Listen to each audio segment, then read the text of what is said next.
So peeps, here's the deal. Pricing continues to be a massive topic in the legal industry.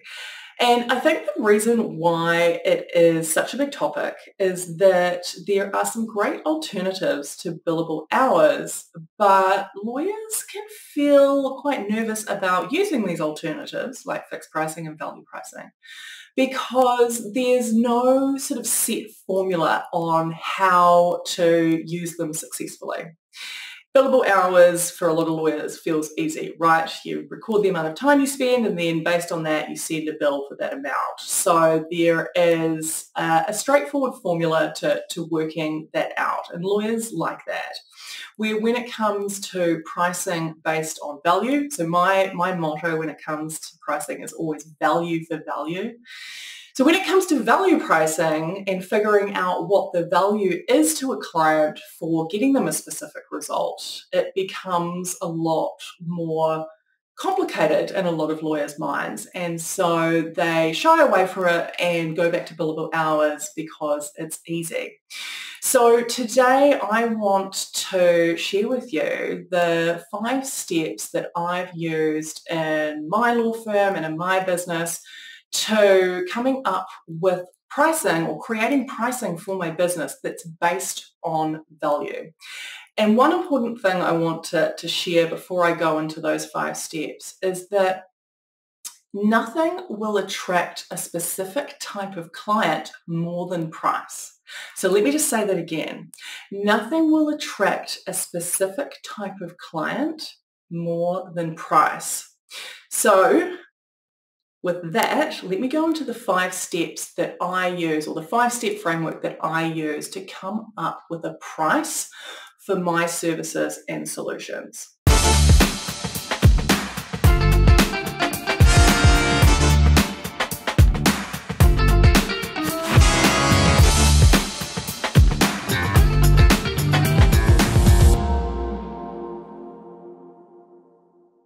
So step 1 is to identify the problem. So it's really important that you get really clear on what your ideal client's problem is. So when it comes to a service, the only way you can really come up with a set value price is to create a price for a service that is for a specific type of client with a specific problem. The reason why a lot of lawyers struggle with value pricing is because they're trying to come up with a price sort of like a one-size-fits-all, and that's just not how pricing works when you're trying to use value pricing as the methodology for your law firm's pricing. So the first step is to understand who your ideal client is and what their problem is. Okay, so you need to be able to articulate clearly in a sentence who your ideal client is and what their problem is. So, for example, your ideal client is a tradie and their biggest problem is getting paid on time, which results in cash flow problems and they struggle to pay their bills. So that's an example of an ideal client with a specific problem. Step 2 is, now that you know who your ideal client is, and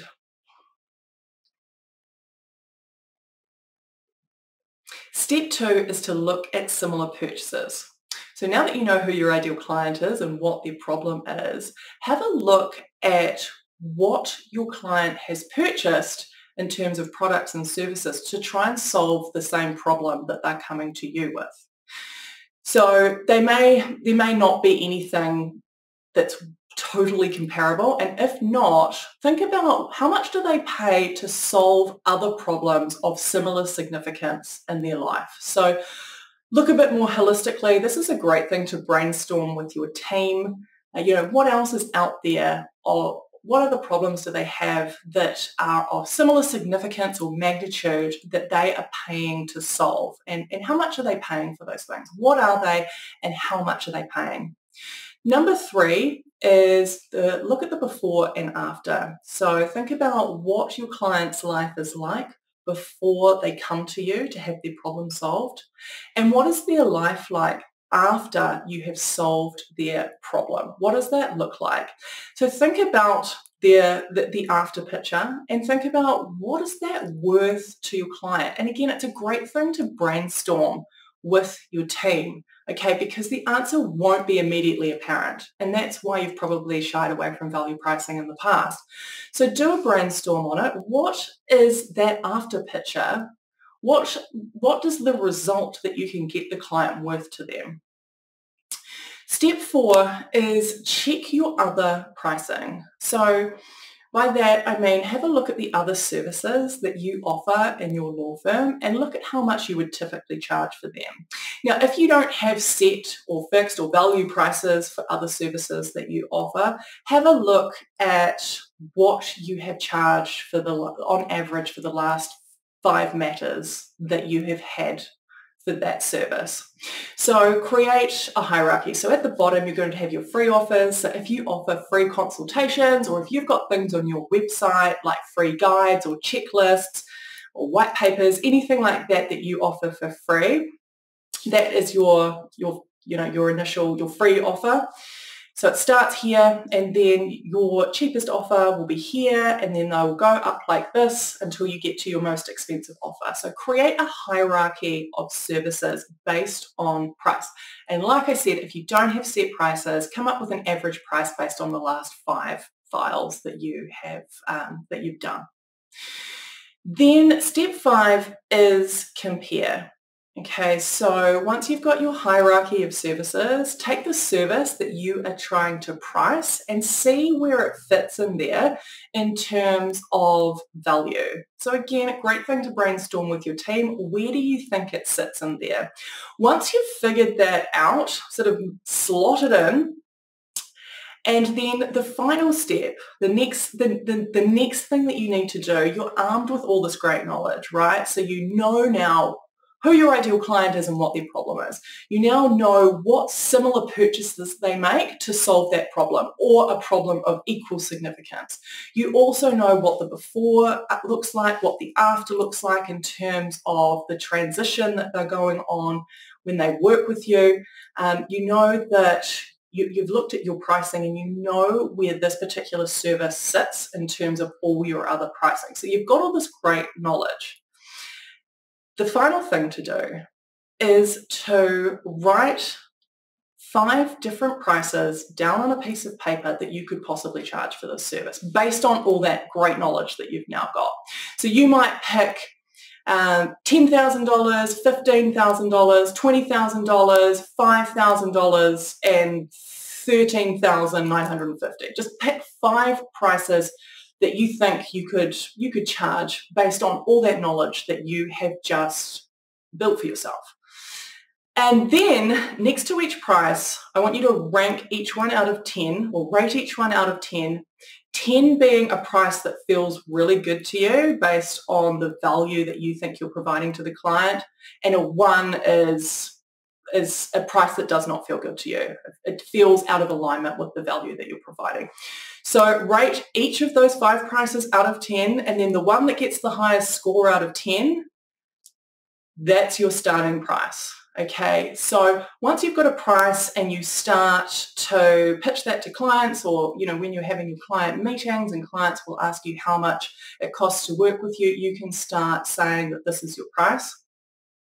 And the great thing about having a set price like that is that if you're offering that service and your target your revenue target for the month is $50,000, and say you've agreed or you've arrived at the price of $10,000 for your service and your clients are paying that, then that means that's great knowledge, because it means you need to go and find 5 new clients or 5 clients who want to come on board with you and buy that service every month to hit your revenue target for the month. So that's great to know, rather than just kind of, doing your hourly billing and flying blind and hope that it all sort of washes out by the end of the month. It's great to know that if your revenue target is $50,000 and your price, your value price that you've agreed on for this service is $10,000, you just need to find 5 clients. That is really empowering knowledge. Now, once you've set a price and you are charging clients that price, it's going to be really important that on a monthly basis, you are keeping a really close eye on your P&L and making sure that the profit margin on that service at that price is at an acceptable level to you. And if it's not, if the profit margin is too low, you're not making enough money on that matter, or it's not profitable for you, then it's simply a matter of increasing the price. So we don't need to get all crazy about it. It's not about perfecting it. You probably won't get the price perfect the first time. In my businesses, I have changed my pricing like so many times until I've got it to a place where I'm comfortable with it. It's always sort of an experiment until you kind of hit that sweet spot. So it's going to be a journey, and the first price that you come up with will most likely not be the one that you arrive at the end. But it's the first step. So I'll just go through that 5-step framework again to come up with your value price. So the first one is to identify the problem. So that's understanding specific client and what their specific problem is. Number 2 is looking at similar purchases that your ideal client makes to solve that problem. Step 3 is looking at the before and after. Step 4 is check your other pricing. And step 5 is to compare the service that you're trying to price against all your other pricing to understand where it sits. Okay, so I promised you if you stayed to the end, you could get your hands on the 5 strategies that innovative law firms are using now for marketing. So you can get that by clicking below and download a copy of that. As always, I want to challenge you to build your dream law firm so that you can have more impact, freedom, and money in your lawyer life. I'll see you in the next video. Bye. If there's anything these past months have shown us, it's that the time to make lasting, impactful change in the legal industry is right now. So I want to challenge you to shake things up and create change today. If you enjoyed this video, please subscribe to our YouTube channel and share this video with your lawyer friends. See you next week.